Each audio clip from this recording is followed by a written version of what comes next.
नमस्कार दोस्तों, कैसे हैं आप सब। एक बार फिर से स्वागत है आपका हमारे YouTube चैनल पे। दोस्तों, आज हम बात करने जा रहे हैं पंचमढ़ी के बारे में। पंचमढ़ी मध्य भारत में मध्य प्रदेश राज्य के होशंगाबाद जिले में स्थित एक खूबसूरत हिल स्टेशन है। श्री पांच पांडवा गुफा पंचमढ़ी जटाशंकर सतपुड़ा राष्ट्रीय अभ्यारण्य यहाँ के मुख्य आकर्षण है। यह ब्रिटिश राज के बाद एक छावनी का स्थान रहा है। यहाँ मध्य प्रदेश और सतपुड़ा रेंज का सबसे ऊंचा बिंदु धूपगढ़ स्थित है, जो कि पंचमढ़ी बायोस्फीयर रिजर्व का एक हिस्सा है। इस वीडियो में आप पंचमढ़ी हिल स्टेशन की यात्रा, इतिहास, पंचमढ़ी के दर्शनीय स्थल, पंचमढ़ी जाने का सही समय और अन्य जानकारी प्राप्त करेंगे। तो वीडियो को अंत तक ज़रूर देखिएगा ताकि आपको पंचमढ़ी के बारे में संपूर्ण जानकारी मैं उपलब्ध करा सकूँ। तो सबसे पहले जानते हैं कि पंचमढ़ी कहाँ स्थित है। पंचमढ़ी सतपुड़ा रेंज में 1067 फीट की ऊंचाई पर स्थित है। पंचमढ़ी हिल स्टेशन की यात्रा में घूमने के लिए कई जगह है, जैसे कि ऐतिहासिक स्मारक, झरने, प्राकृतिक क्षेत्र, गुफा, जंगल और कई अन्य दर्शनीय स्थल, जहां प्रकृति प्रेमी पंचमढ़ी की सुंदरता का अनुभव कर सकते हैं। पंचमढ़ी हिल स्टेशन पर बने घर औपनिवेशिक वास्तुकला शैली में बने हुए हैं। अब बात करते हैं कि पंचमढ़ी का नाम कैसे पड़ा। माना जाता है कि पंचमढ़ी का नाम हिंदी शब्द पंच और मढ़ी से लिया गया है। एक पौराणिक कथा के अनुसार इन गुफाओं को महाभारत युग के 5 पांडव भाइयों ने अपने 13 वर्ष के निर्वासन के दौरान बनाया था। यह गुफाएं पहाड़ी की चोटी पर स्थित है, एक उत्कृष्ट दृश्य प्रदान करती है और पंचमढ़ी के दर्शनीय स्थलों में से एक है। अब बात करते हैं इसके इतिहास के बारे में। ब्रिटिश आगमन के समय पंचमढ़ी क्षेत्र गोंड राजा भभूत सिंह के राज्य में था। हालांकि उस समय यह एक कम आबादी वाला गांव या शहर था। सूबेदार मेजर नाथूराम जी पोवार के साथ ब्रिटिश सेना के कप्तान जेम्स फॉर्सिथ, जिन्हें बाद में कोतवाल बनाया गया, इन दोनों ने मिलकर सन 1857 में पंचमढ़ी की पहाड़ों की खोज अपनी झांसी की यात्रा के दौरान की थी। पंचमढ़ी के दर्शनीय स्थल तेजी से भारत के केंद्रीय प्रांतों के रूप में विकसित हुआ और यहाँ ब्रिटिश सैनिकों के लिए हिल स्टेशन और सैनिटेरियम बनाए गए। अब बात करते हैं कि हमें पंचमढ़ी कैसे जाना चाहिए। तो पंचमढ़ी जाने के लिए हमारे पास 3 ऑप्शंस हैं, जिनमें से पहला ऑप्शन है Pachmarhi by flight. Pachmarhi hill station की यात्रा के लिए भोपाल और जबलपुर हवाई अड्डा पंचमढ़ी तक पहुंचने के लिए सबसे निकटतम विकल्प है। पर्यटक दिल्ली और इंदौर से इन शहरों के लिए सीधे उड़ानें भर सकते हैं। इसके अलावा रायपुर, हैदराबाद और अहमदाबाद सहित अन्य शहरों से भी भोपाल या जबलपुर की फ़्लाइट पकड़ी जा सकती है। अब बात करें हमारी दूसरा ऑप्शन की, Pachmarhi by train. Pachmarhi hill station की यात्रा के लिए पर्यटकों को पिपेरिया रेलवे स्टेशन, जो कि पंचमढ़ी का एक निकटतम रेलवे स्टेशन है, वहां के लिए ट्रेन पकड़नी होगी। कई ट्रेनें पिपरिया को कोलकाता, जबलपुर, आगरा, ग्वालियर, दिल्ली, अहमदाबाद, वाराणसी, नागपुर इत्यादि जैसे प्रमुख शहरों से जोड़ती है। अगर आपको पिपरिया तक सीधी ट्रेन नहीं मिलती है तो आप इटारसी रेलवे स्टेशन तक की ट्रेन पकड़ सकते हैं। हमारा तीसरा ऑप्शन है पंचमढ़ी बाय रोड।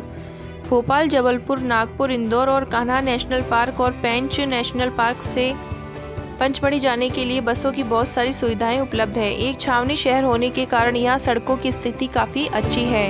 यात्रियों को ध्यान रखना चाहिए कि भले ही वे ट्रेन या प्लेन से यात्रा कर रहे हो, फिर भी पंचमढ़ी की यात्रा सड़क से ही पूरी की जा सकती है। अब बात करते हैं वहाँ की घूमने लायक जगहों के बारे में। तो सबसे पहले आता है बी फॉल। ये उन प्राकृतिक झरनों में से एक है जहाँ का पानी पीने योग्य है। इसके आसपास के शांत और हरे भरे पहाड़ों की सुंदरता देखते ही बनती है। अपने पंचमढ़ी टूर पर आप इन झरनों पर दिन का समय व्यतीत कर सकते हैं। ये प्राकृतिक झरने जो नीचे की घाटी में जाकर मिलते हैं, ये झरना एक बाथिंग पूल भी है, जो कि इसे एक आकर्षक पिकनिक स्पॉट बनाता है, जहां पर आप अपने परिवार और दोस्तों के साथ आनंद उठा सकते हैं। ऐसे कई पंचमढ़ी के दर्शनीय स्थल हैं, जिनमें कई सुंदर स्थान और ऐतिहासिक महत्व की धरोहरें हैं। दूसरा है जटाशंकर गुफाएं। ये प्राचीन गुफाएं जो पूजी जाती है और इनका एक ऐतिहासिक महत्व है। ऐसा कहा जाता है कि भगवान शिव ने राक्षस भस्मासुर से खुद को बचाने के लिए इन गुफाओं में शरण ली थी।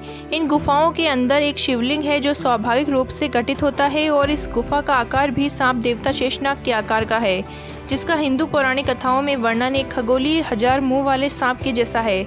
ऐसा कहा जाता है कि गुफा की चट्टान का गठन भगवान शिव के बालों की तरह दिखता है और भक्त इन गुफाओं में जाकर भगवान शिव की पूजा कर सकते हैं। तीसरा है हमारा पांडव गुफा। पौराणिक कथाओं के अनुसार जब पांडव निर्वासित हुए दोस्तों कहा जाता है कि उन्होंने इन गुफाओं के अंदर आश्रय लिया था। पहली शताब्दी के दौरान बौद्ध भिक्षुओं ने भी इन गुफाओं में आश्रय लिया था। तब से इन गुफाओं ने हिंदू और बौद्धों के लिए धार्मिक महत्व ले लिया है। पंचमढ़ी के दर्शनीय स्थल में पांडव गुफा को जरूर देखने जाएं। चौथा है धूपगढ़। पंचमढ़ी हिल स्टेशन को सतपुड़ा की रानी के नाम से जाना जाता है। पंचमढ़ी हिल स्टेशन की यात्रा में आप धूपगढ़ सनराइज और सनसेट जरूर देखने जाएं। यह एक सुंदर पहाड़ की चोटी है। यह ट्रेकिंग, हाइकिंग और पंचमढ़ी के स्थलों के भ्रमण के लिए एक लोकप्रिय जगह है। प्रकृति और एडवेंचर लवर्स इन जगहों पर घूमने जा सकते हैं और इसके साथ ही ट्रेकिंग भी कर सकते हैं। ट्रेक करने के लिए यहाँ पर सुंदर घाटियों और मनमोहक परिदृश्य मौजूद है। अगला है हमारा हांडी खो। यह पंचमढ़ी पहाड़ी स्टेशन में स्थित सबसे खूबसूरत घाटियों में से एक है। यह जमीन से 300 फीट की ऊंचाई पर स्थित है। हांडी खो घने जंगलों से ढका हुआ है और यहाँ पर एक समृद्ध पौराणिक इतिहास देखने को मिलता है।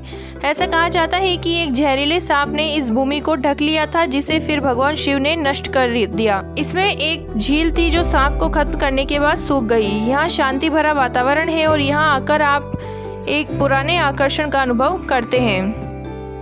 अगला है हमारा महादेव हिल्स। महादेव हिल्स में भगवान शिव का एक प्राचीन मंदिर बना हुआ है। इसमें भगवान शिव और शालिग्राम की एक मूर्ति है जो हिंदुओं द्वारा प्राचीन और पवित्र मानी जाती है। इस पहाड़ी इलाके में एक गुफा भी मौजूद है जिसमें चित्र बने हुए हैं और इसके अलावा एक तालाब है जिसमें पवित्र पानी बहता है और यहाँ भक्त डुबकी लगा सकते हैं। इसके बाद आता है डचेस फॉल। ये पंचमढ़ी हिल स्टेशन में स्थित वाटरफॉल है जो राजसी महानता को दर्शाता है। यह कुछ 100 मीटर से अधिक सीमा तक झरने के रूप में गिरता है। इसमें गिरता हुआ पानी अलग अलग कैस्केड में बदल जाता है और यहाँ आपको एक सुंदर दृश्य देखने को मिलता है। आप इन झरनों को देखने के लिए जा सकते हैं और तस्वीरें ले सकते हैं। अपने पंचमढ़ी हिल स्टेशन की यात्रा को और भी रोमांचक बना सकते हैं। अगला है हमारा सतपुड़ा राष्ट्रीय उद्यान। यह राष्ट्रीय उद्यान एक बाघ अभ्यारण्य है और यहाँ आपको विभिन्न वनस्पतियों और जानवरों को देखने का मौका मिलेगा। यह एक वन्यजीव अभ्यारण्य है जो सतपुड़ा रेंज के पहाड़ों में स्थित है। यह पार्क 202 वर्ग मील से अधिक क्षेत्र में फैला हुआ है। इसमें कई लुप्तप्राय प्रजातियां रहती है और यहाँ विभिन्न प्रकार के जानवर जैसे पोर्क्यूपिन, जंगली सुअर, मगरमच्छ, लंगूर, सफ़ेद बाइसन, भारतीय विशाल गिलहरी और इसके अलावा घास के मैदान, औषधीय पौधे और जल निकाय मौजूद है। अगला है हमारा प्रियदर्शनी। पंचमढ़ी में प्रियदर्शनी पॉइंट वह जगह है जो आपको पूरे पंचमढ़ी हिल स्टेशन के बारे में एक मन मोह लेने वाला बर्ड आई व्यू देता है, जहां आप यहां से कई सुंदर और क्षेत्रों को देख सकते हैं।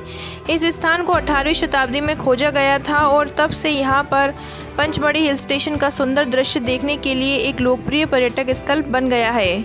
अगला है हमारा चौरागढ़ मंदिर। यह पंचमढ़ी हिल स्टेशन में मौजूद एक प्राचीन और सबसे सम्मानित मंदिरों में से एक है। इस मंदिर में जाने के लिए आपको 1300 सीढ़ियों को चढ़ना होगा।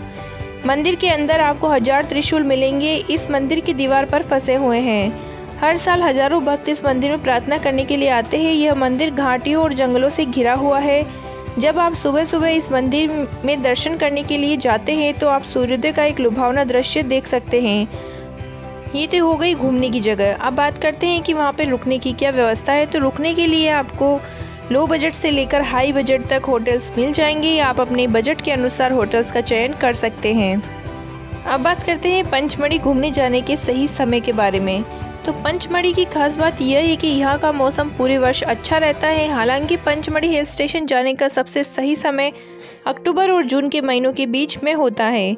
गर्मियों में यहाँ का मौसम सुहावना होता है और मानसून के दौरान इस हिल स्टेशन में आप हल्की वर्षा का अनुभव ले सकते हैं। तो दोस्तों ये था पंचमढ़ी का मेरा ये वीडियो आपको कैसा लगा कमेंट्स बॉक्स में कमेंट्स करके ज़रूर बताएं। अगर वीडियो अच्छा लगा हो तो वीडियो को लाइक करें, शेयर करें और अगर मेरे चैनल पर नए हों तो चैनल को सब्सक्राइब ज़रूर करें ताकि मेरे ऐसे ही नए नए वीडियोज़ आपको देखने को मिलते रहें। फिर मिलेंगे एक नए वीडियो के साथ, तब तक के लिए धन्यवाद।